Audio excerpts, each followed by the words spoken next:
name is Dawn Ramsey. I am the mayor of the beautiful city of South Jordan. Trent Staggs, Riverton Mayor.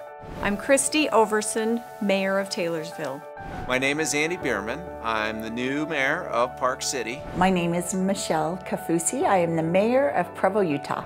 My name is Katie Witt, and I am the mayor of Kaysville, Utah. Bill Wright, I'm the mayor of Payson City. My name is Kelleen Potter, and I'm the mayor of Heber City. Jim Riding, the mayor of West Jordan City. I am Debbie Wynn, and I am the mayor of Tooele City. I ran for mayor because I wanted to focus on setting a tone for the town, setting a positive can-do attitude, and be more directly involved in some of our current challenges. I just really like the idea of serving in the community. That's what it's all about, being a public servant, whether or not you're a public servant, but just giving back to the community. I felt like there were a lot of things that we could do in the city to make it more proactive, more data-driven, and so I decided to run for mayor and see what I could do to try and make a difference. I recognized a need and the ability that I had to try to meet that need. I was an employee of West Jordan City for 15 years. But, well, if I'm going to retire, maybe I should just take the opportunity to see if I can make a difference as well. Why did I run for mayor? I get asked that all the time because coming to run for mayor in a city where it's been all men, where my city council is 7 wonderful men, and when I found out that no women had ever run for mayor, I thought I'm gonna do it for sure no matter what.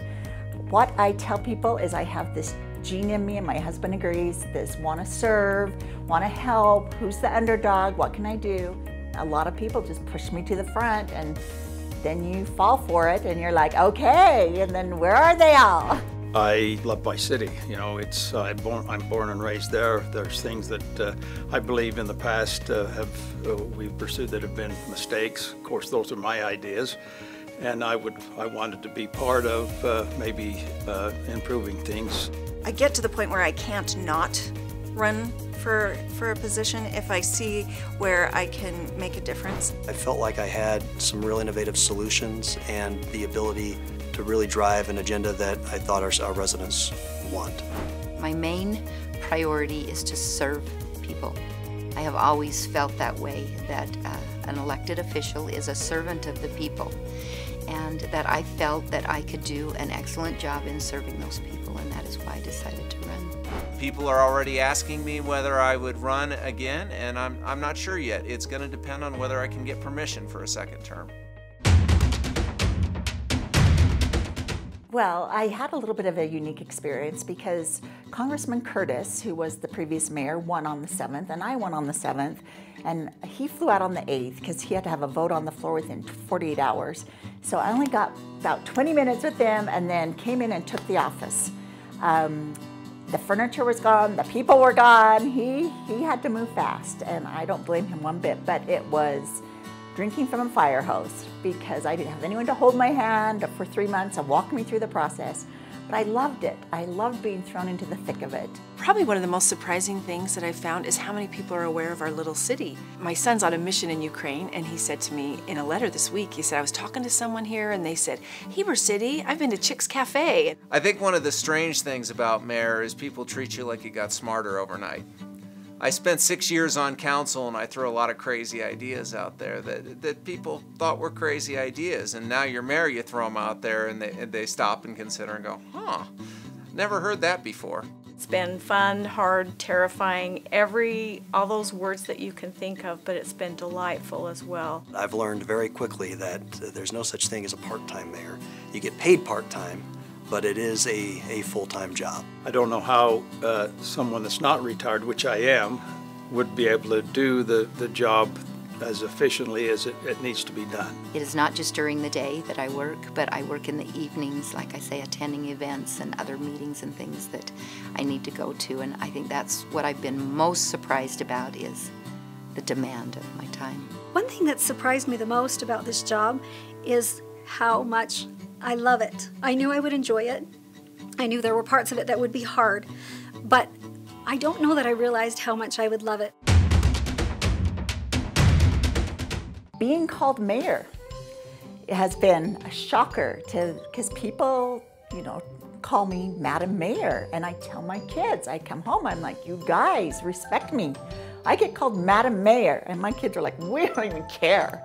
They could care less that I'm the mayor. The only thing I hear from them at this point is, since you've had this new job, the fridge is always empty.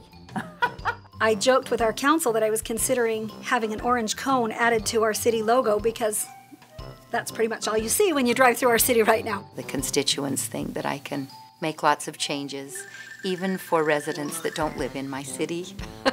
As I was campaigning, I would wear a red shirt, and I remember walking in a neighborhood and knocking on a door, and I was confused for the pizza delivery guy. There's occasions in our city council meetings, something humorous happens and comes up. I seen this show was done by HBO, your liberal progressive partners in crime, and it showed a clear evidence of how the Diebold machines are hacked. So how do I like start a petition or something to get a paper trail, because for the life of me, I looked at the election turnouts and like 5,000 people voted, and it just seems asinine. Maybe I'm wrong, who knows. You don't typically think that you'll see something like that in a city council meeting. A lot of complaints about the post office, and if I say, well, that's federal government, people say, well, you're the mayor. Having a little 5-year-old want to have my cowboy hat, he wanted to dress up as the future mayor, right, for Halloween. I got a text that said, my next door neighbor, 15 or 16-year-old young man, has a bit of a crush on you and has a picture of me taped to the bottom of his skateboard. So there's all these stickers, you know, skateboard brand stickers and music stickers, and a picture of me. Somebody maybe can give me some advice on how to handle this. Let me think on that one. I can't tell you the things, because most of the time it's me, unfortunately, making comments that later I go, oh. I was told at my first pickleball training that we don't tap the paddles, don't do this, Cole's really serious, he has his name on his paddle. And I'm like, he probably waxes his paddle too, you know, which actually probably was not good to say. I end up saying things that are entirely inappropriate. People care so much about what the mayor wears. It's just so bizarre. We get phone calls to my office. The most recent call was a gentleman called and said, the mayor's wearing a jacket, and it looks like it's from the Civil War. What is she doing? And I don't know. You know what? So I gotta watch what I wear. Our code enforcement went out in the city looking at areas, so I asked them if I could come along as we're identifying properties where they need some help. But I also saw some really awesome yards. There was a newspaper article printed about that and about me. This is the American dream. The mayor jumps out of the car. Well, actually, she referred to me as an old lady jumping out of a car. So, okay, maybe I'm an old lady, but you know what? I care about the community. I was born and raised in Tooele, so I'm known by a lot of people. So the joke is, what do we call you? Do we call you Debbie? Do we call you Madam? Do we call you Mayor? And then even worse than that is, what do they call my husband? Because, of course, he's not the first lady. He's not the first, he said, I don't really like the first man. Somebody called him first dude. So he said, I'm good with that. So now we call him the first dude. We're doing serious business, but we don't take ourselves too seriously. To get more residents engaged in and informed about our community, about policymaking, how they can get involved, that's number one.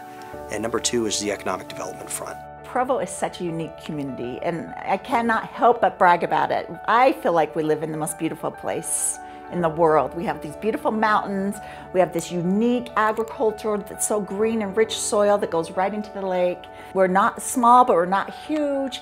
We have a downtown Center Street that's been restored and is historic and fun and vibrant. My whole goal was to just take us to the next level.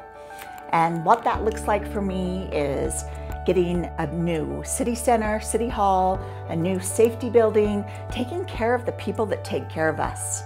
To be the best mayor in the state of Utah. Saying that tongue-in-cheek, but that would be a goal of mine, to make sure that I can make a difference. My greatest hope is that we can get a lot of the traffic off of our main street onto a side road, create a really quaint downtown feel in Heber City where people want to walk and shop and eat, and kind of reclaim the beauty that's our downtown. across from City Hall is where the Jordan School District has their ASB. That whole area where they're at is the redevelopment area. We'd like to call that a city center and turn that into housing. It's right by the track station, theaters, restaurants. It's critical that we are making good choices right now about the land that we're going to protect as open space. How do we meet the needs of this growing city and all the people that are going to live there? How are we going to make sure that people can get from point A to point B? Many of our neighborhoods are now 70% second homes or rentals and 30% residents. And the secret sauce in any community is the people.